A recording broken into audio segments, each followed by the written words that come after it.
Hello dear student, स्वागत है हमारे यूट्यूब चैनल पर। आज हम लोग जानेंगे मैट्रिक यानी क्लास 10th की केमिस्ट्री का पहला चैप्टर रासायनिक अभिक्रिया एवं समीकरण। तो इस रासायनिक अभिक्रिया एवं समीकरण में समझने के लिए है सबसे पहली बात रासायनिक अभिक्रिया को। तो चलिए जानते हैं रासायनिक अभिक्रिया को, क्या होता है रासायनिक अभिक्रिया। तो देखिए, रासायनिक अभिक्रिया है क्या, ऐसे परिवर्तन जिनमें नए गुणों वाले पदार्थों का निर्माण होता है उसे रासायनिक अभिक्रिया कहते हैं।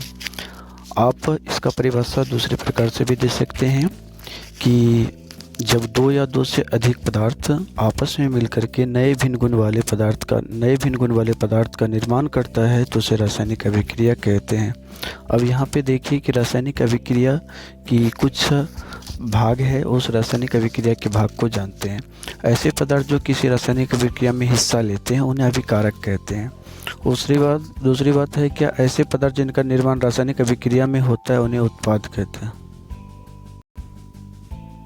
जैसे कि भोजन का पचना, श्वसन, लोहे पर जंग लगना, मैग्नीशियम फीते का जलना, दही का बनना, ये रासायनिक अभिक्रिया का उदाहरण है।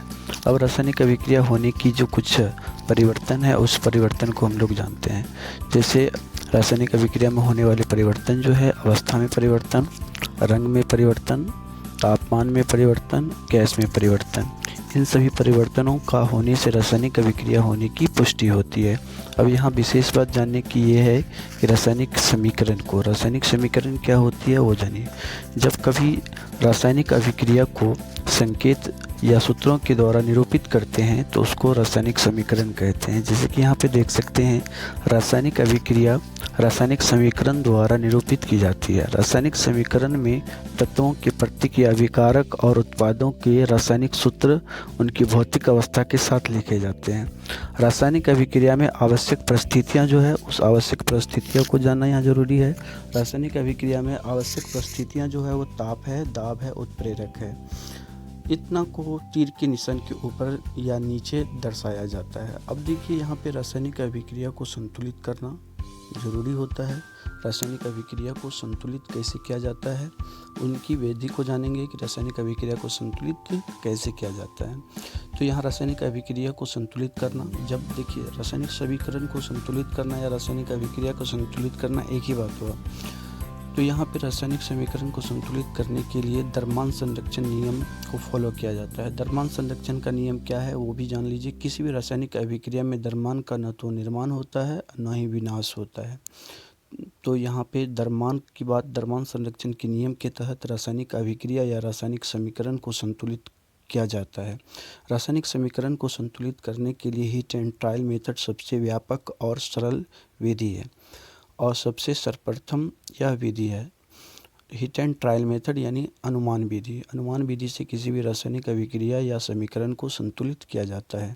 रासायनिक अभिक्रिया के पहले यानी कि अभिकारक एवं उसके बाद यानी पश्चात उत्पाद, प्रत्येक तत्व के परमाणु की संख्या समान होनी चाहिए, तभी जाकर के रासायनिक समीकरण संतुलित होगा। रासायनिक समीकरण को संतुलित करने के लिए अभिकारक की ओर की परमाणु संख्या और उत्पाद की ओर की परमाणु संख्या बराबर होना चाहिए, तभी जाकर के रासायनिक समीकरण संतुलित होगा। जैसे कि Fe+H2O, तो ये बनता है Fe2O3+H2।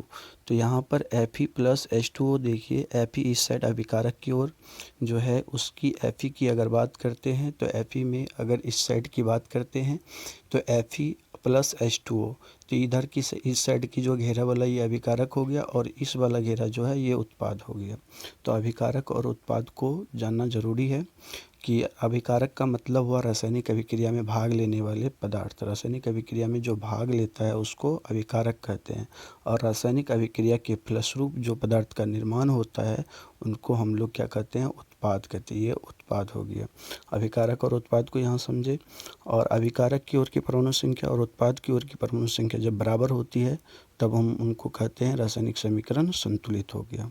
तो आज की क्लास में यहीं तक, अगली क्लास में जानते हैं।